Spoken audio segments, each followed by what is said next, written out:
Sunrise doesn't last all morning.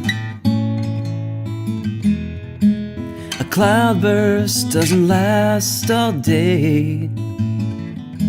It seems my love has up and has left you with no warning. Things aren't always gonna be this way. All things must pass. All things must pass away.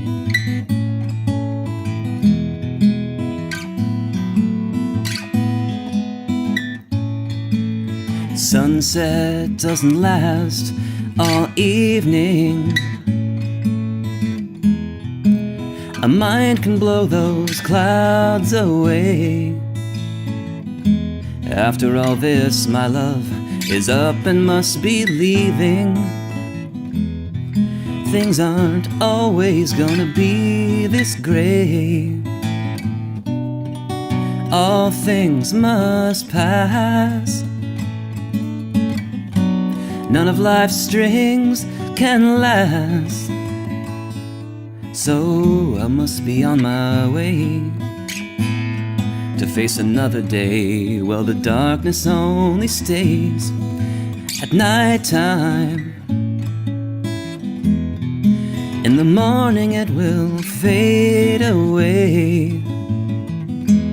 Daylight is good at arriving at the right time. It's not always gonna be this gray. All things must pass. All things must pass away.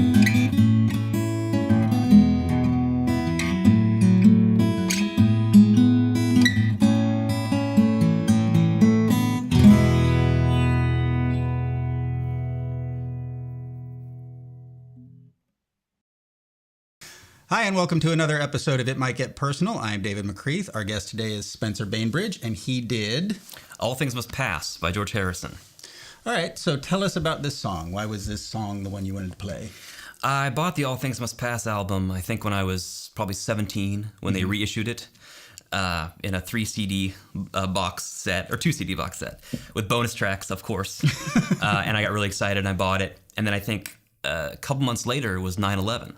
Oh, wow. And then a couple months after that, George Harrison died. So I returned to that album time and time again. And that title song, especially, is this song about renewal and how there's always hope and things aren't always going to be this gray and things like that. And I remember I was a senior in high school, and there was this sort of open discussion is, what should our graduation song be? What song should we play at our graduation? And I said, it's this no-brainer, obviously. It's All Things Must Pass by George Harrison, because of 9/11 and the hopeful message of the song, and Harrison died during the school year. Right. And I thought this suggestion was a shoo-in. I think I was the only kid listening to 30-year-old music, apparently. And I think it ended up being Train, or I don't know what it was, but it was something more appropriate for the time. But I remember thinking, this is a mistake. We should use All Things Must Pass. But that song's meant a lot to me since then. Yeah. And do you listen to do you still listen to a lot of George Harrison, or? Oh yeah. You know, it seems a shame to play favorites. Seems almost sacrilegious, but the old question, who's your favorite Beatle? I usually say George. Yeah. There's some sort of a wistful, melancholy, but also hopefulness about his songs. There's a wisdom that I think maybe the other Beatles didn't have. You know, Paul with his innate melodicism was great, and John with his just being a badass punk was great, and Ringo had his moments, but I just always, I go back to George time and time again. His songs are really timeless. They feel like they were written 100 years ago by some wise man, and not some guy who walked among us. Yeah, there's definitely something more Paul is much more the pop guy, and George seems to write I don't want to say more serious. From his heart, in a way. That's what it feels like. A song like, what's it called? It's on the self-titled album, Love Comes to Everyone. A song that no one knows, but it's an amazing song. Yeah, it's really, I think thoughtful is the right word. And so in other parts of your life, you are a comedy writer?